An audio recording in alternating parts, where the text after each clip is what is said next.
Tapi pertanyaan ini tak salah. Ini yang bertanya ini orang yang ngaji. Ini yang bertanya ini mengaji. Memang beginilah mestinya pertanyaan itu. Berkualitas, bergizi dia.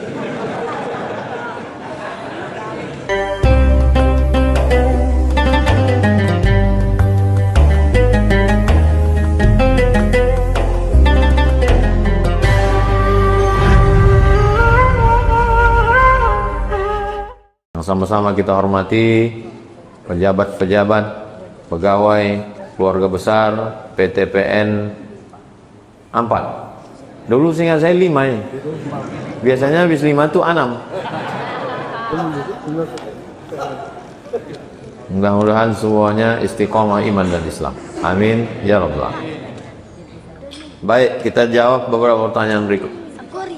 Apakah ketika kita sholat duha jam 11-an atau sholat 4.30 itu dianggap melalaikan? Oh, tunggu dulu. Satu-satu dulu. Sholat duhanya dulu. Sholat duha jam 11-an. Sholat pagi ini dibagi 3. Ketika matahari terbit lewat 12 menit, misalnya matahari terbit sekarang jam 6.15, tambah 12 menit, berarti 6.27. Maka itu disebut dengan sholat sunat isyraq namanya. Sholat sunat isyraq. Kalau cukup 3 syarat. Sholat subuhnya di masjid berjamaah, duduk berzikir mengingat Allah sampai terbit matahari, lewatkan 12 menit. Dari mana datang 12 menit itu? Setinggi galah matahari. Matahari naik setinggi galah, menurut ilmu astronomi diukur 12 menit. Maka itu namanya sholat sunat isyraq. Kalau dilaksanakan tidak cukup 3 syarat, sholatnya tidak ke masjid. Kalau tak sholat sama sekali Pak Ustaz, itu lain cerita. Sholat tak di masjid, misalnya sholat di rumah, kemudian dia tidak i'tikaf di masjid sampai terbit matahari, itu namanya sholat duha. Kalau dilaksanakan ketika anak onta tak bisa menempelkan perutnya ke pasir. Kenapa Nabi pakai istilah-istilah galah, anak onta tak bisa menempelkan perut ke pasir? Karena waktu itu belum ada jam. Itu yang gini. Makanya dia pakai cara ketika matahari setinggi galah, maksudnya 12 menit. Ketika anak onta tak bisa menempelkan perutnya ke pasir, maksudnya ketika panas mulai menyala. Pasir itu mulai panas karena matahari. Agak-agak kira-kira jam 10, jam 11 sampai 10 menit sebelum azan zuhur. Jadi masih boleh duha jam 11 sampai 12.20. Masih bisa. Salat apa namanya? Salat awwabin. Dalilnya dalam Sahih Muslim. Salatul awwabin hina tarmidul fisal. Salat awwabin ketika matahari memanasi pasir, onta tak bisa menempelkan perutnya ke pasir. Jadi salat pagi itu 3. Ketika matahari setinggi galah, sholat isyraq, kalau cukup 3 syarat, habis itu duha, dan ketika panas namanya sholat awwabin. Boleh dibuat 3-3-nya? Boleh. Jadi kalau saya sholat jam 11, sholat awwabin. Sholat jam 4.30, sholat tahajud jam 4.30 sampai azan subuh berkumandang, masih bisa sholat. Tapi yang jadikan patokan jangan azan, waktu masuk. Karena kalau azan bisa aja pengurus RT melarang muazin kan, jangan azan, aku mau tahajud dulu kan.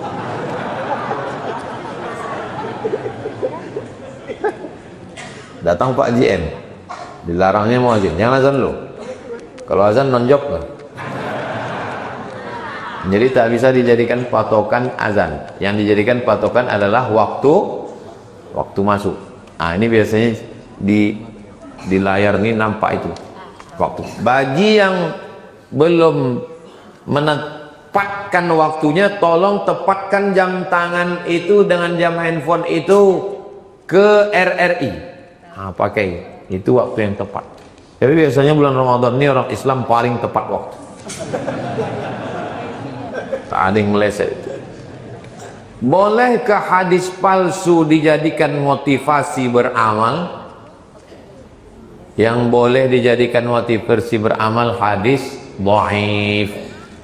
Hadis palsu tak boleh sama sekali. Contoh hadis palsunya, siapa yang gembira menyambut Ramadan, maka diharamkan Allah jasadnya dari api neraka. Tak boleh disampaikan. Hadis palsu hanya boleh disampaikan sebagai contoh. Boleh.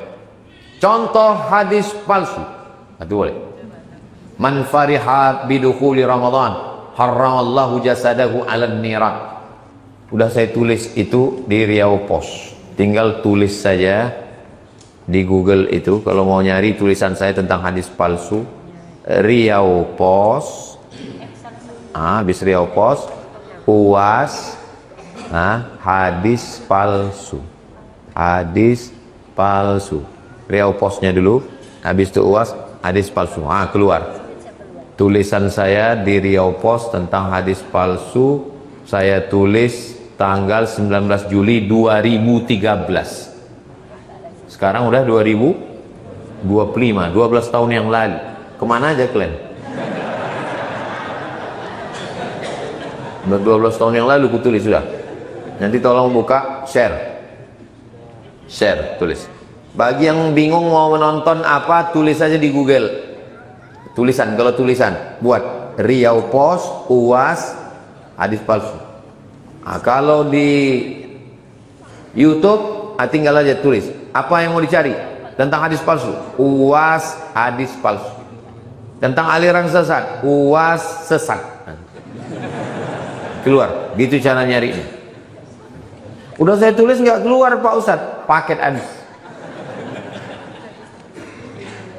Bagaimana Ustadz? Ada yang mengatakan boleh kalau tidak dinisbatkan ke Nabi. Kalau tak dinisbatkan ke Nabi bukan hadis namanya. Kalau ada orang mengatakan hadis, hadis itu berarti ma udhifa ila Nabi sallallahu alaihi wasallam min qaulin aw fi'lin aw taqririn aw sifati khalqiyatin wa khuluqiyatin, itu hadis.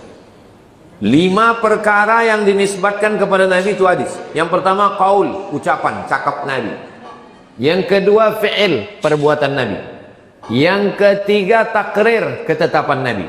Yang kelima sifat fisik Nabi. Yang keenam bawaan Nabi. 5 ini disebut dengan hadis. Saya tidak nisbatkan ke Nabi, berarti bukan hadis. Apa namanya? Mana aku tahu.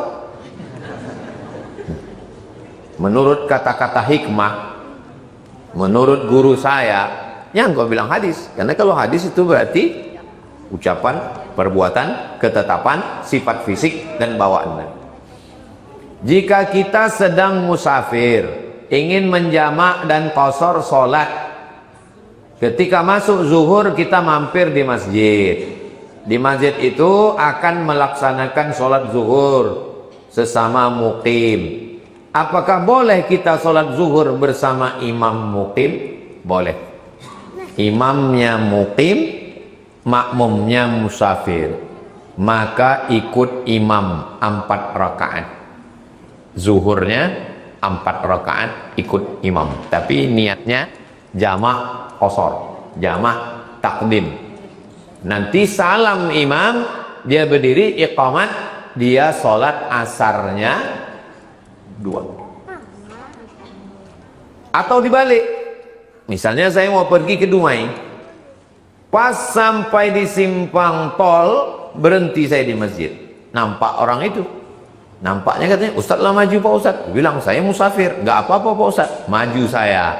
Maka saya jadi imam 2 rakaat, makmumnya 4. Begitu saya salam, Assalamualaikum warahmatullahi, Assalamualaikum warahmatullahi. Makmum itu jangan ikut salam.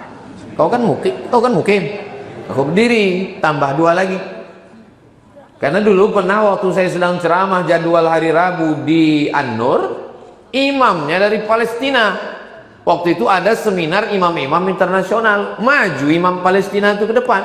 2 rakaat salam dia musafir, makmum tuh bingung, sebagian salam, sebagian berdiri, sebagian menengok.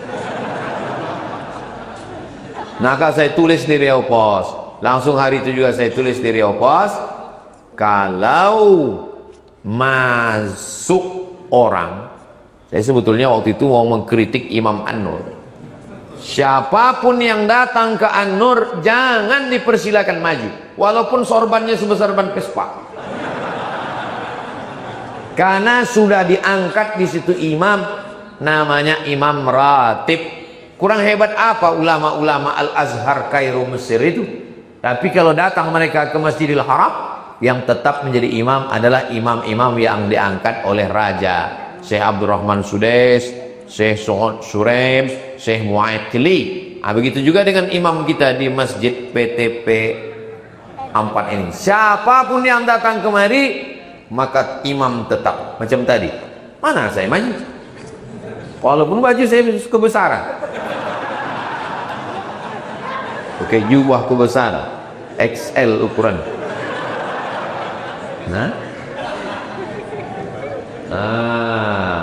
Apakah boleh kita sholat zuhur bersama imam mukim? Boleh. Ikut saya mukim 4. Jangan 2 rakaat salam. Kemudian asarnya kita jamak ke zuhur lalu dikosor. Ya, habis itu asarnya 2 rakaat jamak kosor, jamak takdim. Atau kita menunggu orang mukim selesai sholat. Iya, selesai 4 rakaat. Selesaikan dengan imam itu 4 rakaat. Tidak boleh imam itu dipotong di tengah. Tak boleh waktu tasawuf awal tuh, Assalamualaikum warahmatullahi wabarakatuh. Pak Imam, aku musafir Pak Imam. Tak boleh. Kau selesaikan imam. Mana dalilnya? Ju'ilal imamu liyu'tamma bihi. Imam diangkat untuk diikuti, bukan untuk dilawan.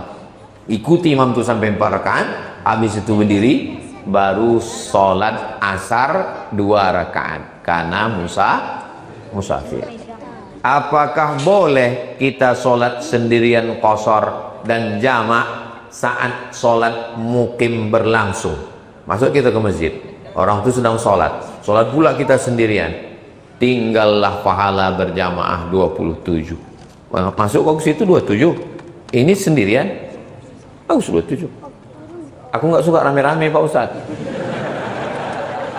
Yang bodoh lah kau. Ikutlah sama dia. Ikut sholat berjamaah. Pahala itu 2 rakaat cuma. Sholat udah selesai, baru sholat sendirian, sholat asar 2 rakaat. Jelas? Kadang sedang puasa ini tak jelas apa. Kurang konsen. Udah selesai tanya apa kata Ustadz? Entah aku semangka aja nampak gue deh.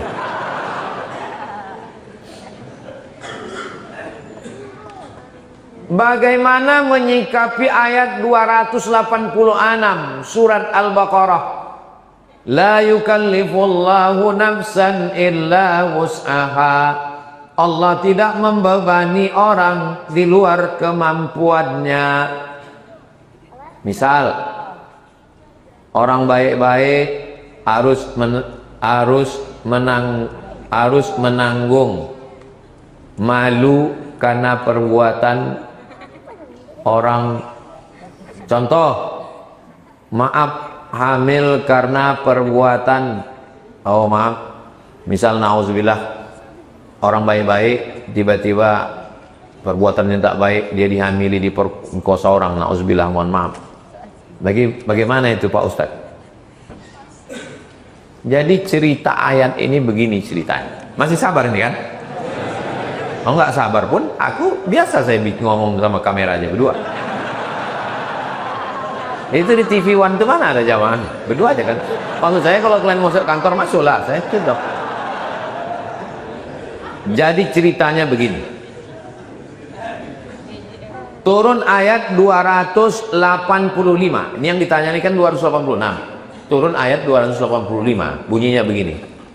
Lillahi ma fis samawati wa ma fil ard wa in tubdu ma fi anfusikum. Kalau kau nyatakan apa yang ada di dalam hatimu, kau cakapkan apa yang ada di hatimu, autufuhu, atau kau diam, yuhasibukum bihillah, kau tetap dihisab. tetap dihitung. Duduk kita pinggir jalan, nampak orang besar pakai baju kekecilan, orang kecil pakai baju kebesaran, macam saya tadi lah. Orang kecil pakai, pasti terlintas di pikiran kalian kan? No? Macam dalam kelambu Ustaz nih kita. Itu berdosa itu. Berdosa. Karena bunyi ayatnya, wa in tubdu ma fi anfusikum, kalau kau cakapkan, au tukhfuhu, atau kau sembunyikan, yu'asibukum billah, kau tetap dihisab, tetap dihitung. Berat atau tak berat? Berat. Berdatanganlah sahabat ini ke Nabi, ya Rasulullah, kalau begini semua yang kesimpan di hati yang tak tercakapkan pun dihisab juga, kami tak sanggup ya Rasulullah. Tak sanggup kami hidup kalau begini. Turunlah ayat 285. Turunlah ayat 286. La yukallifullahu nafsan illa. Itu kronologis asbabun nuzul ayat ini. Apa kata Allah? Kalau yang terlintas dalam hati selama tak kau cakapkan, maka tidak dihisab. La yukallifullahu nafsan illa usaha. Itu konteks ayat ini. Tapi pertanyaan ini tak salah. Ini yang bertanya ini orang yang ngaji. Ini yang bertanya ini mengaji. Memang beginilah mestinya pertanyaan itu. Berkualitas, bergizi dia.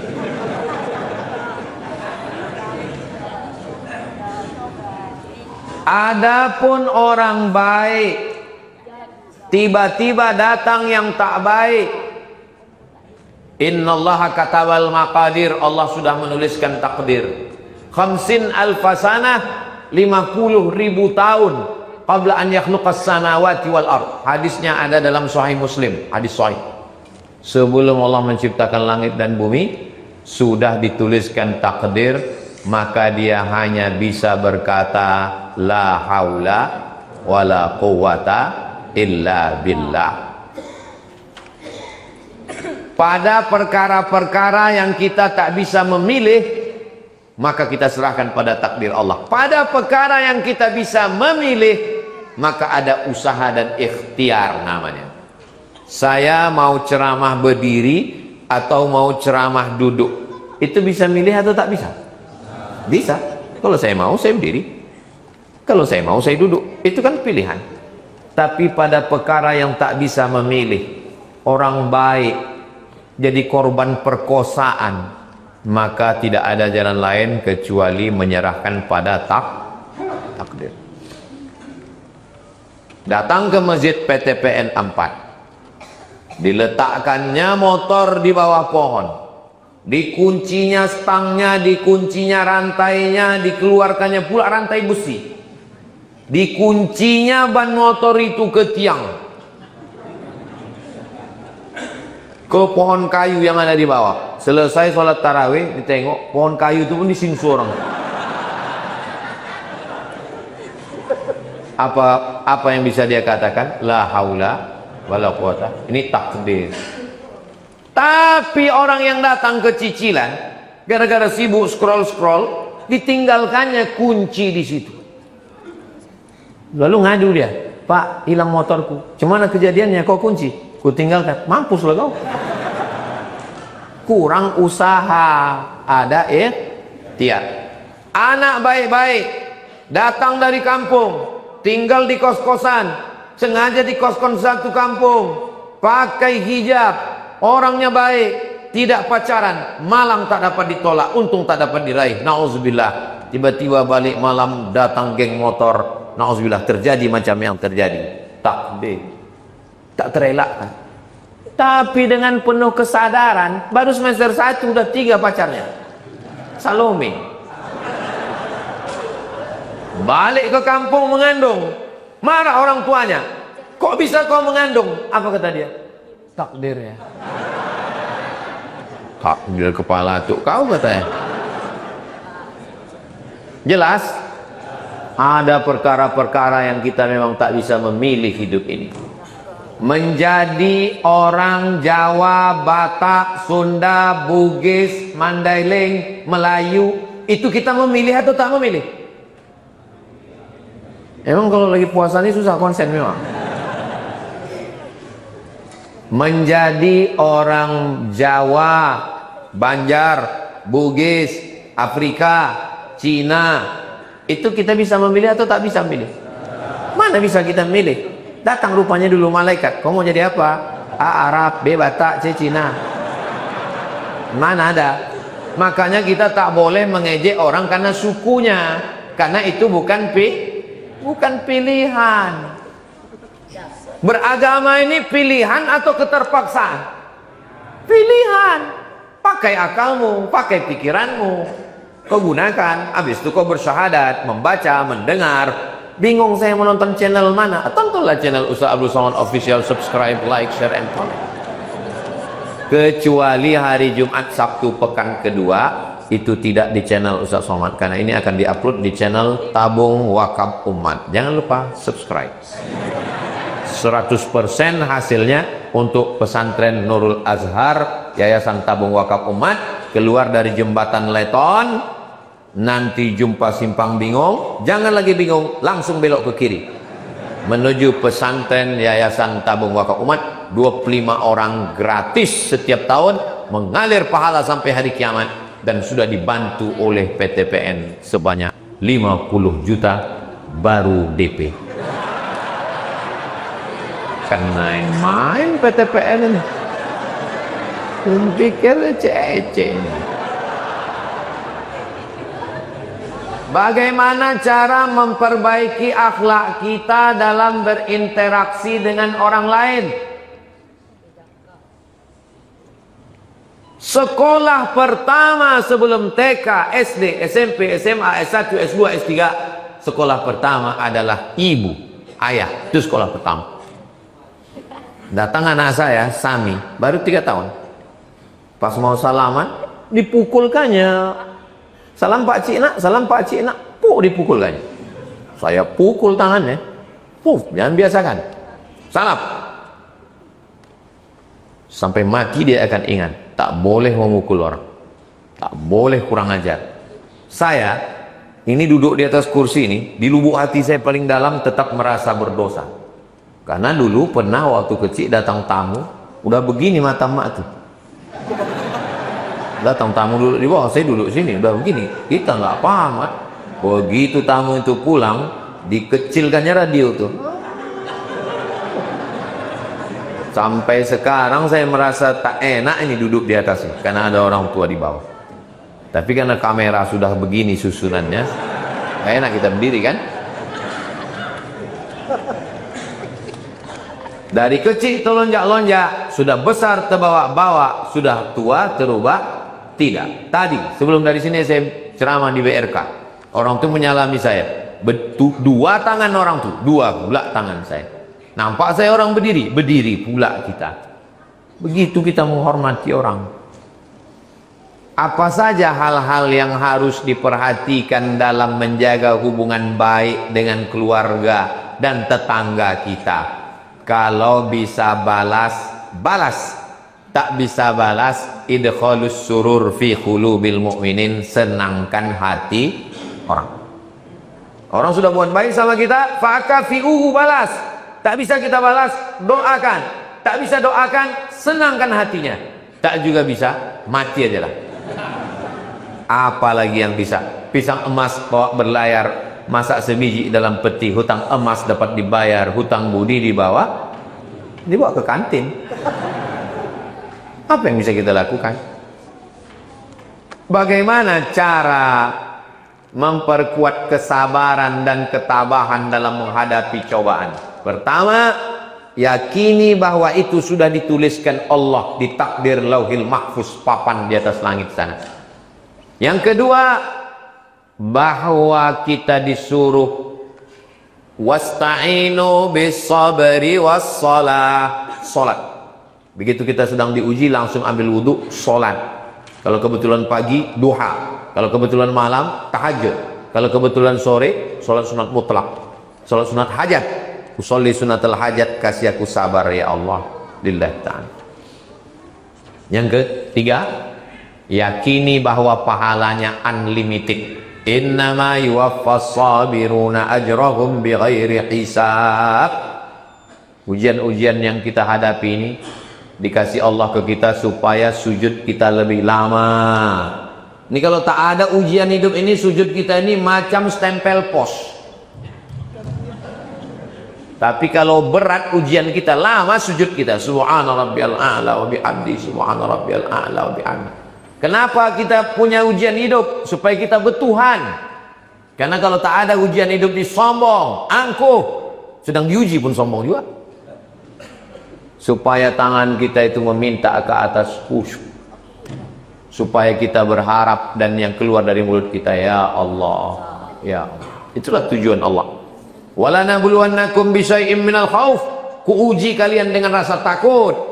Takut miskin, takut susah. Yang sekolah takut tak lulus. Yang kuliah takut tak sarjana. Yang udah sarjana takut tak kerja. Yang udah kerja takut tak naik pangkat. Yang sudah punya duit takut tak berbini. Yang sudah punya istri takut tak punya anak. Yang udah punya anak laki-laki takut tak punya anak perempuan. Macam saya. Anak saya laki-laki semua. Takut. Wala nabluwannakum bisyai'in minal khauf wal ju', lapar. Wa naqsim minal amwal, kurang harta, miskin, bangkrut, susah, melarat. Wal anfus, sakit.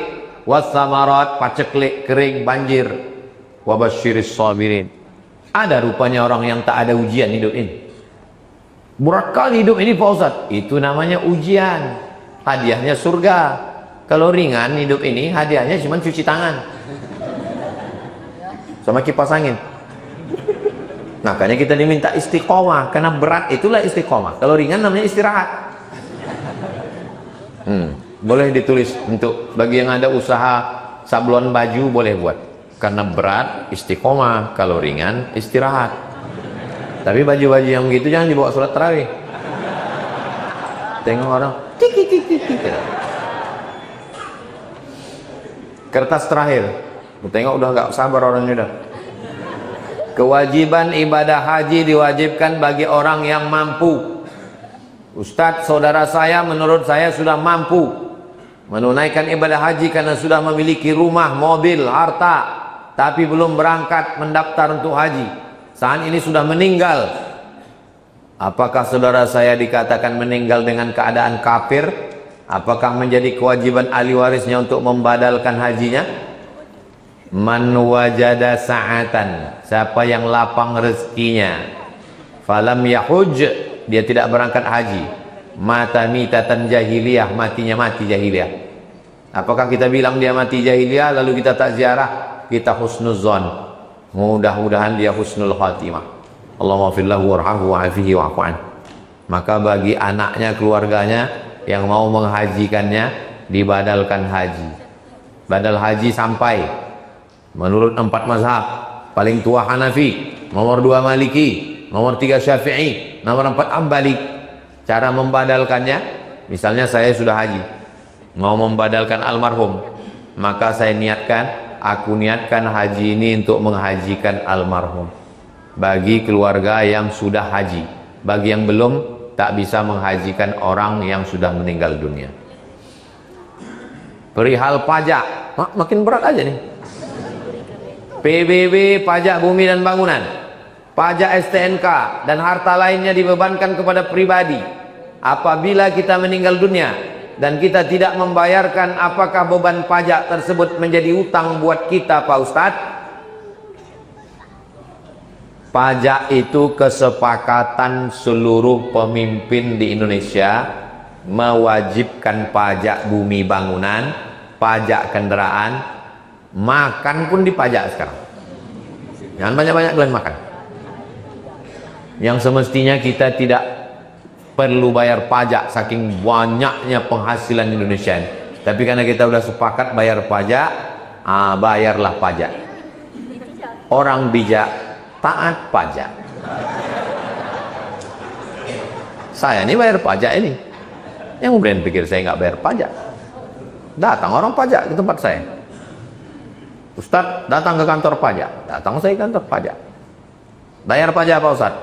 Pajak apa saya bilang? Aku udah tak PNS lagi. Pajak YouTube katanya. Oh, diintai orang tuh YouTube. Tahu kalian berapa dapat? 100 juta 1 bulan katanya. Semua hasil YouTube Abdul Somad, channel Ustaz Abdul Somad official itu, sejak YouTube tuh ada sampai sekarang tak pernah kuambil seperak haram. Semuanya untuk pesantren, gaji guru, beli beras, bayar listrik, bayar air. Aku tak ngambil sedikit pun. Mau kalian kutip juga pajaknya, ambil lah bilang. Jadi Bapak Ibu yang bayar pajak, bayarlah pajak tepat pada saatnya. Jangan lupa lapor SPT. Cuman kadang orang ini, kita yang susah-susahnya aja yang kutipnya, yang kaya-kaya itu dibiarkan ya. Kutip semuanya pajak. Kalian yang berkhianat, berarti kalian mengkhianati negara. Karena rakyat-rakyat ini semuanya mengharapkan uluran pajak, pajak-pajak lain sebagainya. Itu yang dapat saya sampaikan pada siang hari ini. Terima kasih segala perhatian. Mohon maaf segala kesilapan. Kita tutup dengan pantun penutup, menangkap puyuh di Bukit Selasih. Thank you dan terima kasih. Kita doakan supaya PTP 4 ini hasil sawit, karet dan lain-lainnya meningkat pesat. Dan musim boleh berganti, hari boleh berubah, tapi hasilnya naik terus insya Allah, supaya pegawai-pegawainya sehat walafiat, istiqomah iman dan Islam, takut kepada Allah. Karena kalau hasilnya melimpah, CSR-nya itu melimpah kepada masyarakat kita. Contohnya itu tadi 50 juta, dan itu pulang ketiga kali baru muqaddiman. Ala hazihin ni'am, untuk niat yang baik ini. Al-Fatihah. A'udzubillahi minasyaitonirrajim. Bismillahirrahmanirrahim. Alhamdulillahirabbil alamin. Arrahmanirrahim. Maliki yaumiddin. Iyyaka na'budu wa iyyaka nasta'in. Ihdinas siratal mustaqim. Shiratal ladzina an'amta 'alaihim ghairil maghdubi 'alaihim waladdallin. Amin. Allahumma anzilir rahmata wassalamata wal barakata ala hadhil jamaah. Ya Allah, turunkanlah keselamatan, kerahmatan, keberkahan kepada seluruh jamaah ini ya Allah. Allahumma aftah lana abwabal khairi wa abwabal ni'mati wa abwabal rizki wa abwabal barakah. Bukakan untuk kami pintu nikmat, pintu rahmat, pintu rezeki dan pintu barakah. Bil khusus dari kebun-kebun ini hasilnya keluar bermanfaat untuk umat dan bangsa ya Allah. Allahumma sahih ajasadana wa qawi imanana. Sehatkan badan kami, kuatkan iman kami supaya kami bisa beribadah ya Allah. Waqtim bis solihati amalana, berikan kami husnul khatimah supaya kami mati dalam keadaan ucapan la ilaha illallah Muhammadur Rasulullah SAW. Rabbana fil lana dzunubana, ampunkan dosa kami, wali abaina ayah kami, wali ummahatina mak kami, wali azwajina pasangan hidup kami, wali zurriyatina anak cucu keturunan kami, wali asatizatina ustad-ustad guru-guru pembimbing kami, wali man hadarana, semua yang hadir dan mengikuti acara ini ya Allah. Allahumma khtim lana wa a'malana minas su'ada'il maqbulin. Jadikan kami orang-orang yang berbahagia karena amalnya diterima. Wala taj'alna minal ashqiya'il mardudin. Jangan jadikan kami orang yang sengsara, yang amalnya tertolak ya Allah. Allahumma kama jama'tana fi hadzal makanil mubarak fajma'na ma'al habibil mustafa fi jannatikal ula. Sebagaimana di bulan Ramadan yang penuh berkah ini Engkau kumpulkan kami di tempat yang baik, kumpulkan kami nanti di surga bersama Rasulullah SAW. Rabbana atina fid dunya hasanah wa fil akhirati hasanah wa qina adzabannar. Wa sallallahu ala sayyidina Muhammad wa ala alihi wasallam walhamdulillahi rabbil alamin. Taqabbalallahu minkum minna minkum taqabbal ya karim. Terima kasih segala perhatian, mohon maaf segala kesilapan.